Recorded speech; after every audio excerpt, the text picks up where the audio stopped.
Have you followed today's January 6 hearings? The part that I found the most interesting was, where is it? Here it is.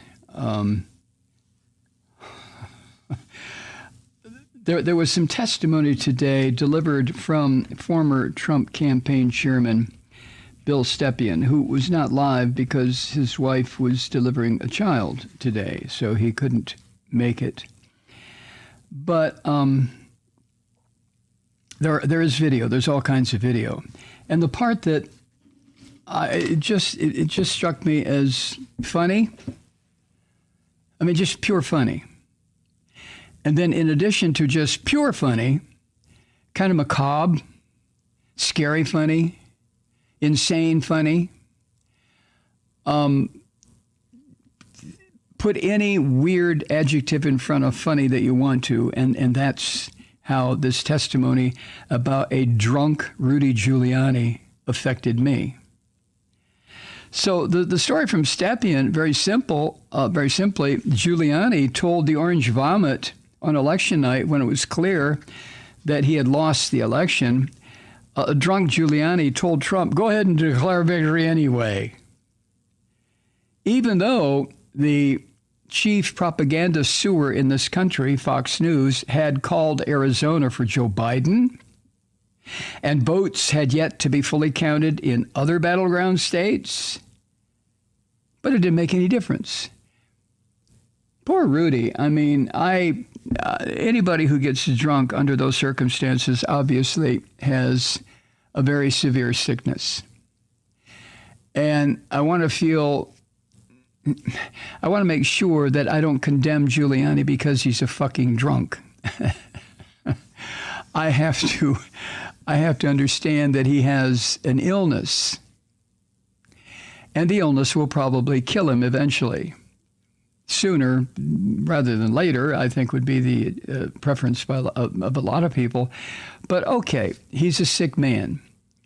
I think Giuliani has always been a sick man. I think he really wanted to be part of the mob in New York, but he wound up being in law enforcement, which probably really fucked him up. So anyway, during today's public hearing, the committee played excerpts of testimony given by both Giuliani and Bill Stepien, and another creep, a Trump senior advisor named Jason Miller, no relation to the Nazi Jew Stephen Miller that I'm aware of. Ivanka Trump made a return appearance, she of the raccoon-like eyes. And other people were on testimony lists today, on the witness list today, that detailed Giuliani's actions on election night. I'm sorry, I don't mean to laugh at somebody's terrible misfortune, but this it just cracks me up. Stepien, when he was asked what he recalled about Giuliani's actions at the White House on election night, asking for an interpretation, Stepien said this, quote, he was, I heard that he was upstairs, in that aforementioned reception area, and he was looking to talk to the president, and it was suggested instead that he come talk to several of us down off the map room, end quote. And then Miller, this guy, Jason Miller, was asked if there was, quote, anyone in that conversation who, in your observation, had too much to drink.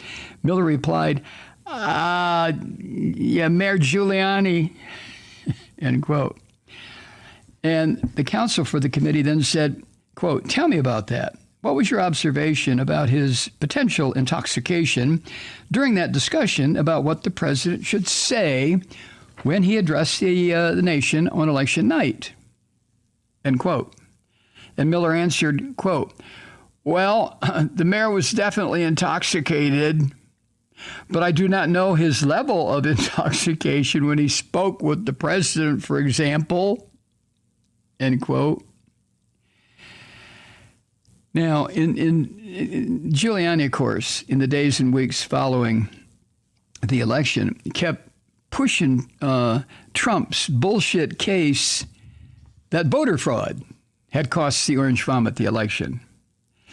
And many times, this little piglet, Giuliani, Mr. Batman, suggested that Trump simply tell the nation that he'd won. That's all you have to do, boss. Just step out there and say, I won. Miller added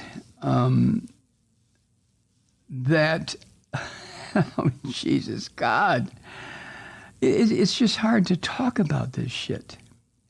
But anyway, Jason Miller, who was one of Trump's advisors, said this, quote, there were suggestions by Mayor Giuliani to go and declare victory and say that we won it outright.